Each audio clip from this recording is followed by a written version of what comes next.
ಸಾವು ಕೂಡ ನಮಗೊಂದು ಸಂದೇಶ ಕೊಡ್ತದೆ. ಸೊ ಎಲ್ಲ ಸಂದೇಶವು ಕೂಡ ನಮ್ಮ ಯುವ ಜನರಿಗೆ ಮತ್ತು ಯುವ ಜನಪ್ರತಿನಿಧಿಗೊಂದು ಅವರ ಜೀವನ ಒಂದು ಸಂದೇಶವನ್ನು ಹೇಳಿಕೊಂಡು ಬಹುಶಃ ನಾನು ಇದನ್ನು ಚರ್ಚೆ ಮುಂದುವರಿಸಲಿಕ್ಕೆ ಮಾನ್ಯ ಮುಖ್ಯಮಂತ್ರಿಗಳು. ಮಾನ್ಯ ಸಭಾಧ್ಯಕ್ಷರೇ, ನಮ್ಮ ಈ ಸದನದ ಸದಸ್ಯರಾಗಿದ್ದಂಥ ಹಿರಿಯರಾದಂಥ ಶಾಮನೂರು ಶಿವಶಂಕರಪ್ಪನವರು ನಿನ್ನೆ ನಿಧನರಾಗಿದ್ದಾರೆ. ಅವರ ಆತ್ಮಕ್ಕೆ ಶಾಂತಿ ದೊರಕಲಿ ಅಂತೇಳಿ ಒಂದು ಸಂತಾಪ ಸೂಚಕ ನಿರ್ಣಯವನ್ನು ಕರೆದಿದ್ದೀರಿ. ಆ ನಿರ್ಣಯಕ್ಕೆ ನನ್ನ ಬೆಂಬಲವನ್ನು ವ್ಯಕ್ತ ಮಾಡಿ ಶಾಮನೂರು ಶಿವಶಂಕರಪ್ಪನವ್ರ ಬಗ್ಗೆ ಕೆಲವು ಮಾತುಗಳನ್ನು ಆಡಲಿಕ್ಕೆ ಬಯಸ್ತೇನೆ. ಶಾಮನೂರು ಶಿವಶಂಕರಪ್ಪನವರು ದೇಶದಲ್ಲಿಯೇ ಒಬ್ಬ ಹಿರಿಯ ಶಾಸಕ. 2023ರಲ್ಲಿ ಆಯ್ಕೆಯಾಗಿ ಇಲ್ಲಿವರೆಗೂ ಕೂಡ ನನ್ನ ಜೊತೆಯಲ್ಲಿದ್ದರು. ಜೊತೆಗೆ ನನ್ನ ಜೊತೆ ನನ್ನ ಮಂತ್ರಿಮಂಡಲದಲ್ಲಿ ಮಂತ್ರಿಯಾಗೂ ಕೂಡ ಕೆಲಸ ಮಾಡಿದ್ದರು. ಅವರು 2016ರಲ್ಲಿ ನಾನು ಮಂತ್ರಿಮಂಡಲ ರೀಸಫಲ್ ಮಾಡಿದಾಗ ಆಗ ಅವರು ನನ್ನ ಮಗನಿಗೆ ಮಾಡಿ ಅಂತೇಳಿ ಮಲ್ಲಿಕಾರ್ಜುನ ಅವರನ್ನು ಮಂತ್ರಿ ಮಾಡ್ತಕ್ಕಂಥ ಕೆಲಸವನ್ನು ಮಾಡುತ್ತೆ. ಮೈಕ್ ಕೇಳಿಸ್ತಾ ಇಲ್ವಾ? ಏನು ಕೇಳ್ತದೆ?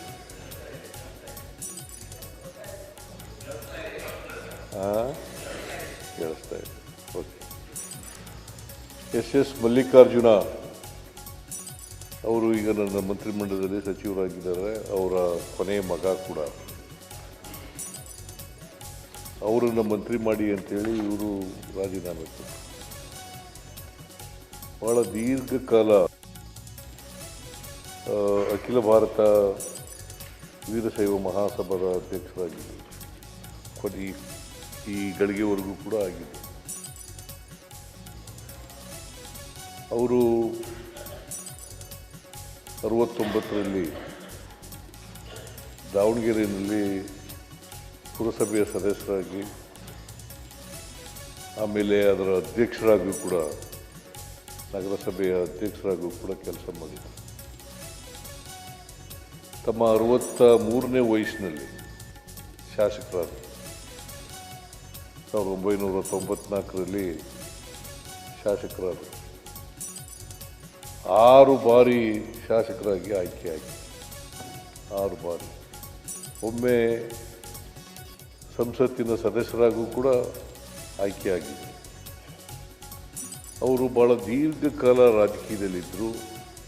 ಇವತ್ತು ದಾವಣಗೆರೆಗೆ ಅದು ಆರ್ಥಿಕವಾಗಿ, ಸಾಮಾಜಿಕವಾಗಿ, ಶೈಕ್ಷಣಿಕವಾಗಿ ಮುಂದುವರೆದಿದ್ದರೆ ಶಾಮನೂರು ಶಿವಶಂಕರಪ್ಪನವರು ಕಾರಣ ಅಂತಕ್ಕಂಥ ಮಾತುಗಳನ್ನು ಹೇಳಲಿಕ್ಕೆ ಬಯಸ್ತಾ ಇದ್ದಾರೆ.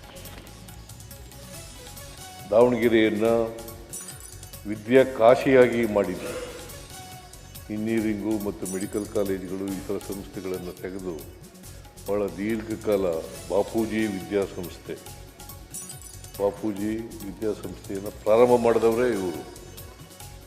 ಒಬ್ಬ ವ್ಯಾಪಾರಗಾರರಾಗಿ ಪ್ರಾರಂಭ ಮಾಡಿ ಅವರು ಸಾಮಾಜಿಕ, ಆರ್ಥಿಕ, ಶೈಕ್ಷಣಿಕ, ಸಾಮಾಜಿಕ ಕ್ಷೇತ್ರಗಳಲ್ಲಿ ತಮ್ಮದೇ ಆದಂಥ ಛಾಪನ್ನು ಮೂಡಿಸಿದ್ದಾರೆ. ಇವರು ಅಲ್ಲಿ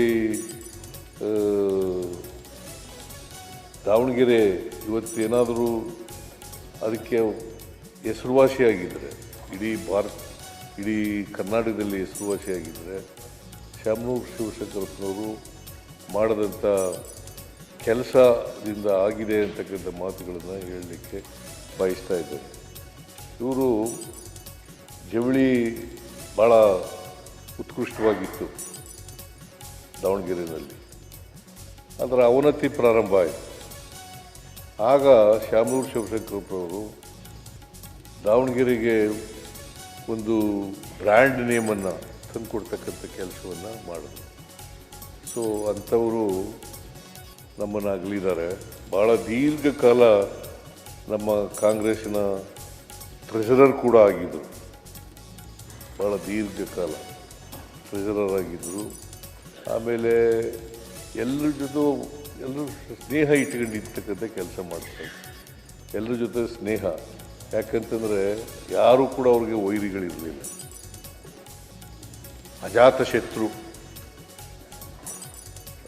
ಶತ್ರು ಅಂತ ಕರಿಬೋದಂಥ ವ್ಯಕ್ತಿ. ನಾನು ಯಾವಾಗ ದಾವಣಗೆರೆಗೆ ಹೋದರೂ ಕೂಡ ಅವ್ರ ಗೆಸ್ಟ್ ಹೌಸ್ನಲ್ಲೇ ಉಳ್ಕೊತಿದ್ದದು. ಆಮೇಲೆ ನನ್ನ ದಾವಣಗೆರೆ ಹೋದಾಗೆಲ್ಲ ಊಟಕ್ಕೆ ಬರಿ ಅಂತ ಕರಿತಿದ್ರು. ಯಾವಾಗ ಹೋದರೂ ಕೂಡ ನಮ್ಮನೆಯಲ್ಲೇ ಊಟ ಮಾಡಬೇಕು ಅಂತ ಕರಿತಾ ಇದ್ರು. ಹಾಗಾಗಿ ಅಲ್ಲೇ ಊಟ ಮಾಡ್ತಿದ್ದೆ. ಜೊತೆಗೆ ನನಗೆ 75 ವರ್ಷ ಮುಗೀತಲ್ಲ, ಆಗ ಅವ್ರ ಜಾಗದಲ್ಲೇ ನಾನು ಫಂಕ್ಷನನ್ನು ಮಾಡಿದ್ದದು. ಸೊ ಹಾಗಾಗಿ ಅದೇ ಕೊನೆ ಊಟದ ಹಬ್ಬ ನಾನು ಆಚರಣೆ ಮಾಡ್ಕೊಂಡಿದ್ದದು, ಮತ್ತು ಅದೇ ಮೊದಲು ಎಲ್ಲಿವರೆಗೆ. ಯಾಕಂದರೆ ನನಗೆ ಊಟದ ತಾರೀಖೇ ಗೊತ್ತಿಲ್ಲ ಕರೆಕ್ಟಾಗಿ. ಮೇಷ್ಟ್ರು ಬರ್ಕೊಂಡಿರೋದು 5ನೇ ತರಗತಿಗೆ ನೇರವಾಗಿ ನಾನು ಅಡ್ಮಿಷನ್ಸ್ ಆಗುವಾಗ ಮೇಷ್ಟ್ರು ರಾಜಪ್ಪನ ಮೇಷ್ಟ್ರು ಬರ್ಕೊಂಡಂಥ ಡೇಟೇ ನನಗೆ ಊಟದ ತಾರೀಕು.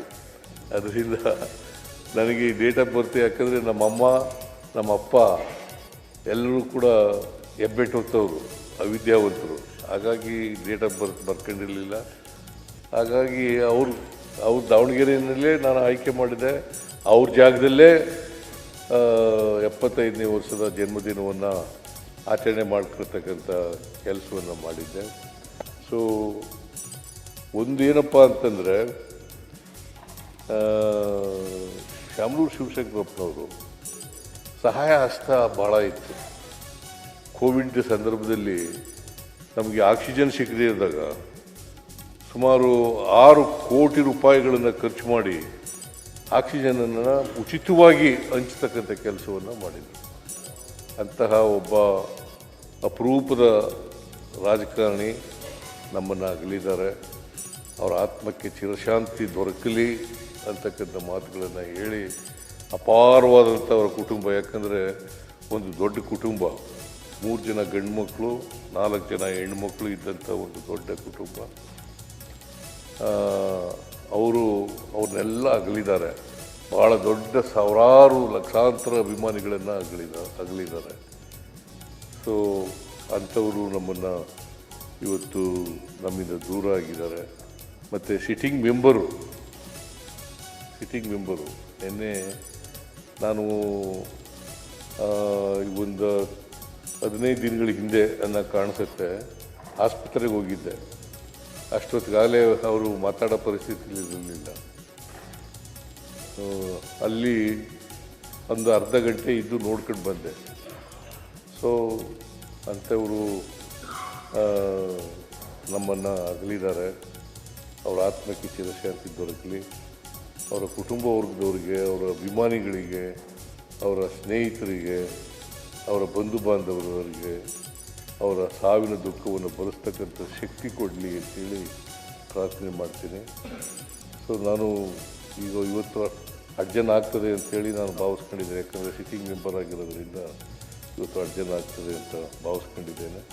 ನಾನು ಇದಾದ ತಕ್ಷಣ ಸಂತಾಪ ಆದ ತಕ್ಷಣ ನಾನು ದಾವಣಗೆರೆಗೆ ಕೂಡ ಹೋಗ್ತಾ ಇದ್ದೀನಿ ಅಂತೇಳಿ ನನಗೆ ಅವಕಾಶ ಕೊಟ್ಟಿದ್ದಕ್ಕೆ ನಿಮಗೆ ಹೊಂದಿಸಿ ನನ್ನ ಮಾತುಗಳನ್ನು ಮುಗಿಸ್ತೇನೆ ಅಂತಕ್ಕಂಥ ಮಾತುಗಳು.